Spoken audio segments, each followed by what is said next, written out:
Janasena party ఆఫీస్‌కు వెళ్లి పవన్ కళ్యాణ్ చేతుల మీదుగా జనసేనలో చేరిందట రష్మి గౌతమ్. రష్మి గౌతమ్ తాజాగా పవన్ కళ్యాణ్ పార్టీలోకి చేరినట్టుగా తెలుస్తోంది. సో, మొదటి నుంచి పవన్ కళ్యాణ్ అలాగే ఇంకా వీళ్ళందరికీ సంబంధించి మంచి బాండింగ్ ఉంది. పవన్ కళ్యాణ్ అలాగే సుడిగాలి సుధీర్ మెగా ఫ్యామిలీతో అయితే మంచి క్లోజ్‌గా ఉంటారు. ఈ నేపథ్యంలో వాళ్ళందరికీ సంబంధించిన విషయాలు కూడా తాజాగా సెన్సేషనల్‌గా మారింది. So, power star Pawan Kalyan అలాగే ఇంకా మన మెగాస్టార్ చిరంజీవి జనసేనాని పవన్ కళ్యాణ్‌కి సంబంధించిన విషయంలో నాగబాబు ఎంతగా ఉంటారో, నాగబాబు వల్ల అందరికీ కూడా మంచి అనుబంధం ఉంది. సో, నాగబాబుతో పాటుగా ఇప్పుడు మన సుధీర్ కూడా జనసేనకి ఎంతో సపోర్ట్ చేస్తూ ఉంటారు. తాజాగా సుడిగాలి సుధీర్ ఇంకా రష్మి గౌతమ్‌ని కూడా తెలుగుదేశం జనసేన పార్టీ కూటమికి సపోర్ట్ చేయమంది. అంతేకాకుండా జనసేనలోకి అఫీషియల్‌గా రష్మి గౌతమ్ జాయిన్ అయినట్టుగా సమాచారం.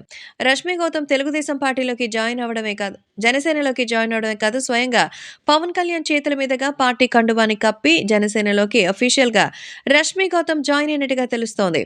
ఇక రాబోయే రోజుల్లో భారీగా మంచి విజయాన్ని సాధించి ఖచ్చితంగా తెలుగుదేశం పార్టీ జనసేన కూటమి అధికారంలోకి వస్తుందని, జనసేనాని పవన్ కళ్యాణ్ ముఖ్యమంత్రి కావడమే నేను చూడాలి అంటూ చెప్తోంది రష్మి గౌతమ్.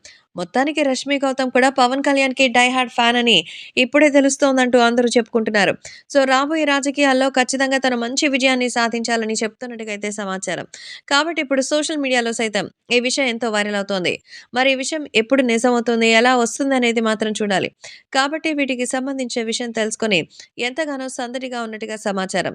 కాబట్టి ప్రేక్షకులు కూడా వీటి గురించి తెలుసుకొని ఎంతో సెన్సేషనల్‌గా అయితే చెప్తున్నట్టుగా సమాచారం అందుతోంది. రాబోయే రోజుల్లో భారీగా విజయం సాధించి మన జనసేనాని పవన్ కళ్యాణ్ సీఎం అవ్వాలని కోరుకుంటోందట రష్మి.